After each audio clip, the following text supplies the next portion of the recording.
अस्सलाम वालेकुम रहमतुल्लाहि व बरकातहू। मैं शाह आलम आज़मी नगर सेवक मुमरा कौसा MIM। भाई कल मैंने एक पेपर पढ़ा था, सहारा पेपर, जिसमें लिखा था, हमारे मंत्री जी का एक स्टेटमेंट था कि मुमरा शहर के 76% लोग टोरेंट से खुश है। तो मैं ये पूछना चाहता हूँ मंत्री जी से हमारे कि ये जो सर्वे हुआ ये किसने किया? 76% लोगों का जो आपने एवरेज डाला है कि 76% लोग खुश हैं, तो मैं ये जानना चाहता हूं कि मैं भी इसी शहर में रहता हूं, तो हमने तो नहीं कहीं देखा कि ये कोई सर्वे हो रहा है जिससे आवाम से पूछा जाए कि आप टोरेंट से खुश हैं या ना खुश हैं। तो मेरा कहने का मतलब ये है कि साहब, अगर इस तरीके का सर्वे होए तो तमाम आवाम से ये बातें चलेंगी और खुद आपको मालूम पड़ जाएगा। या तो ये तमाम लोग आपके ऑफिस पे जाके बोल के आए 76%। अच्छा, अब ये 76% एवरेज निकला कहां से? हमारे मुमरा शहर के अंदर 90,000 कंज्यूमर है। अगर 90,000 कंज्यूमर में से इनका एवरेज निकाला जाए तो 60 से 70,000 लोग आते हैं। अब ये 60 से 70,000 लोग आपके ऑफिस में आके बोल के गए कि हमें टोरेंट हमें अच्छी लग रही, तो फिर हम बिल्कुल मानते। लेकिन वो सर्वे किसने किया वो तो हमको मालूम होना चाहिए। शहर के लोगों को ही नहीं मालूम है कि हमारे शहर में टोरेंट का खुश या ना खुश पे कोई सर्वे हो रहा है और इससे आवाम से मालूम पड़े। तो मैं ये कहना चाहता हूं कि देखिए, अगर ये बात आज जो आ रही है 76% खुश की, तो फिर या तो ये अब सच बोल रहे हैं या तब सच बोल रहे थे या झूठ बोल रहे थे। उसकी वजह यह है कि इन्होंने सबसे पहले हमारे महाराष्ट्र के अंदर जो आंदोलन होगा, मुमरा शहर के अंदर होगा टोरेंट के विरोध, वो सबसे बड़ा आंदोलन होगा पहला।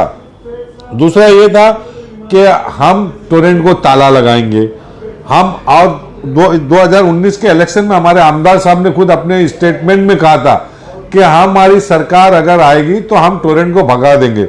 तो मैं साहब से सिर्फ इतना कहना चाहता हूं कि सर, आप जिस तरीके से मेट्रो का प्रोजेक्ट बॉम्बे में था, इससे पहले की सरकार के टाइम में वो प्रोजेक्ट चालू था, जैसे ही आप लोग की सरकार आई तो उसके ऊपर स्टे लग गया, वो प्रोजेक्ट रुक गया। तो अगर आप लोग चाहते तो मुमरा के अंदर भी टोरेंट के ऊपर स्टे वापस रख सकते थे और टोरेंट शहर में नहीं आती थी। तो मैं आपसे ये बताना चाहता हूं सर कि मुमरा शहर के लोगों से मैं बताना चाहता हूं कि जो हाल देश का है वही हाल मुमरा का है। उसकी वजह यह है कि देखो, जिस तरीके से टोरेंट को ताला लगाने की बात कर रहे थे, हमारे जो सत्ताधार पार्टी थी यही लगाने की बात कर रही थी। इसके विरोध में, टोरेंट के विरोध में जब हम लोग बैठे थे मी मुमरेकर के नाम पे, उस वक्त कोई आया नहीं था इनका समर्थन करने। तब कहाँ गए थे ये लोग? अब जब ये बात आ रही है कि आपको मालूम होना चाहिए कि जो टोरेंट के आने के बाद 3 महीने का, मैंने उसमें पढ़ा है कि 3 महीने की जो सरकार से मांग हुई थी कि लोग माफ करेगी सरकार तो बिल भरी जाएगी। चलो ठीक है, हम 3 महीने का छोड़ देते हैं। आज भी, आज की तारीख में आप उठा के देख लो कि 50% बिल ऐसी आ रही है जो एवरेज बिल मार रहे हैं। 3 महीने का छोड़ दो, आज जो चल रहा माहौल, आज की हालात में भी एवरेज बिल ये लोग दे रहे हैं, तो लोग कहां से भरेंगे आप बताइए।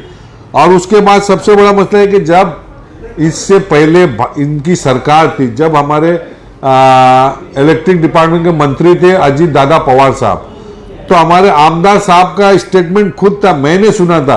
आमदार साहब ने कहा था कि मुमरा के डेवलपमेंट के लिए, जो MECDCL के लिए, उसके लिए 100 से 150 करोड़ रुपया लाए थे। तो मुझे ये बताया कि अगर वो पैसा आया था तो फिर क्या जरूरत पड़ी हमको टोरेंट लाने की? अगर वो पैसा सही जगह इंफ्रा पे खर्च हुआ होता तो आज मुमरा शहर को हमको देने की जरूरत नहीं पड़ती प्राइवेटाइजेशन में। ये बात थी। अब आप बताइए कि जो 10 साल में साहब का कहना था ये कि 10 साल में मैंने 100 से 150 करोड़ रुपया लाया था। अगर ये सारे पैसे इंफ्रा पे लगे होते MSCB में तो आज ये दिन मुमरा वालों को देखना नहीं पड़ता। दूसरी बात, जिस तेजी के साथ आज टोरेंट को मीटर इशू कर रहा है MECDCL, अगर हमारे मंत्री साहब उस वक्त टाइट रहे होते तो MSCB के पास मीटर इशू होता, मीटर का इशू था, क्योंकि 4-4, 6-6 महीने तक ये लोग मीटर नहीं दे पाते थे। उसी की वजह से आज हमको जो नुकसान आ रहा है उसकी वजह से था। अगर ये मीटर लाते थे, MSCB मीटर देती थी मुमरा के लोगों को, तो क्या मुमरा के लोग बिल नहीं भरते थे? आज कोई टोरेंट से डर के नहीं भर रहे, टोरेंट की वजह से जो मीटर लगा रहे, आज MECDCL फटाफट इनको मीटर दे रही। वही काम अगर MECDCL खुद की होती तो आज हमको इतना नुकसान नहीं उठाना पड़ता था आवाम को। उसके बाद देखिए आप कि मुमरा शहर के अंदर जो ये चल रहा था टोरेंट का, आपको मालूम है कि आज भी जो मकान और जो दुकान बंद है उसको भी ये एवरेज बिल आज भी दे रहे, लाखों रुपए में बिल आ रही है एवरेज बिल में, लाखों रुपए में। अब बताओ आवाम कहां जाएगी? अगर ये 76% लोग खुश हैं तो फिर इतना मसला क्यों उठ रहा है? तो फिर आवाम का हंसते हंसते बिल भरना चाहिए था। लेकिन आप देखिए साहब, आप अपने ऑफिस से, आपके नगर सेवकों से पता करिए, जमीन से मालूम पड़ेगा। जब शहर में आप जमीन पे घूमोगे ना, गरीब बस्ती में, तो आपको खुद मालूम पड़ जाएगा कि लोग टोरेंट से खुश हैं कि नाखुश हैं, वो बात। दूसरा, आज जिस तरीके से टोरेंट को जहां भी मीटर लगाना पड़ता है, जहां भी जिस इलाके में टोरेंट मीटर लगाने जा रही है उस इलाके की लाइट बंद कर दी जाती है, पूरा पूरा दिन बंद कर देते। क्यों कर रहे हैं? किसके बोलने पे कर रहे हैं? आप अपना मीटर सही रहता आपका तो आवाम रहती। हाँ, आप बोल रहे हैं ना कि 24 घंटा लाइट, एमईसी डीसीएल के टाइम में भी लाइट रहती थी, लेकिन एमईसी डीसीएल की वजह जो परेशानी उठाना पड़ा था उसकी वजह यही थी कि एमईसी डीसीएल के पास स्टेट गवर्नमेंट है जो भी उसको फंड नहीं देती थी, उनके पास पैसे सामान नहीं लेने को रहते थे। प्राइवेट कंपनी आपने लाया तो जाहिर सी बात वो अपना इंफ्रा पे खर्चा कर रही, कोई एहसान नहीं कर रही। तो मैं यही कहना चाहता हूं कि या तो जो हमारी सत्ताधार पार्टी उस टाइम सही बोल रही थी, या आप सही, या पहले झूठ बोल रहे थे, या आप झूठ बोल रही है, पहली बात। दूसरी बात, हमारा तो स्टार्ट पहले दिन से एमआईएम का मांग है और हम ये लास्ट दिन तक हमारी यही मांग रहेगी कि एमआईएम टोरेंट के खिलाफ है, टोरेंट के खिलाफ थी और टोरेंट के खिलाफ रहेगी। क्योंकि जब इतने इंफ्रा के ऊपर इतने पैसे आए थे तो हमको प्राइवेटाइजेशन में जाने की जरूरत नहीं पड़ती थी। और मैं आज भी बार बार कह रहा हूं कि जब मेट्रो इतना बड़ा प्रोजेक्ट था, जब उसके ऊपर स्टे लग सकता है तो टोरेंट के ऊपर क्यों नहीं लगा? टोरेंट मार्च में आई है, वो भी लॉकडाउन के टाइम पे रात में आई है, लॉकडाउन में आई थी, फरवरी या मार्च में, जब इनकी सरकार बन चुकी थी उसके बाद ही टोरेंट आई है। तो मैं ये कहना चाहता हूं मंत्री जी से कि मंत्री जी, ये जो सर्वे हुआ है शहर के अंदर 76% लोग खुश हैं, वो कहां पे सर्वे हुआ वो मैं भी जानना चाहता हूं।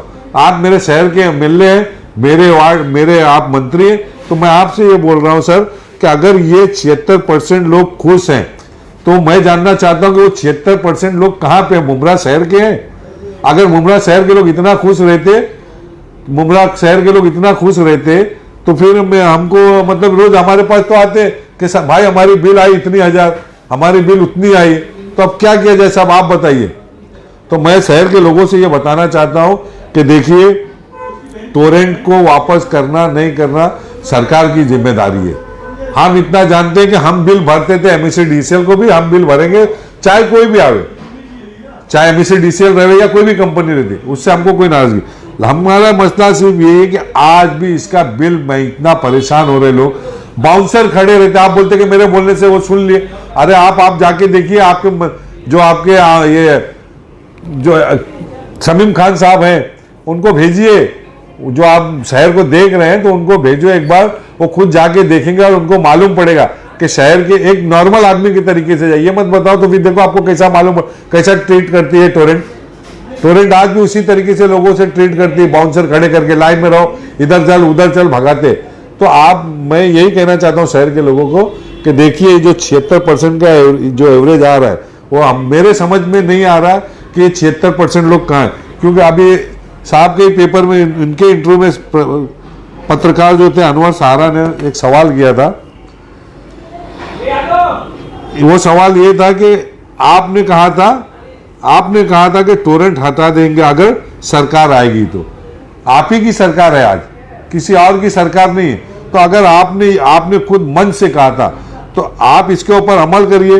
तो सरकार या तो टोरेंट को नहीं भगा सकते तो उसके ऊपर आप स्टे दीजिए, कम से कम ये तो हो सकता है। दूसरा सवाल इनका था कि टोरेंट लाने की जरूरत क्यों महसूस हुई, तो मैं भी वही कह रहा हूं कि आपने जब 10 सालों में 100 से 150 करोड़ रुपया, जब आपकी सरकार थी, जब अजीत दादा पवार साहब इलेक्ट्रिक डिपार्टमेंट के मंत्री थे, तो उस वक्त अगर ये पैसा सही से लगा होता, सही इसके ऊपर डेवलपमेंट इसमें खर्च किए होते, इंफ्रा पे, एमएससीबी के, तो आज हमको ये कमी महसूस नहीं होती, प्राइवेटाइजेशन जाने की हमको जरूरत नहीं पड़ती थी।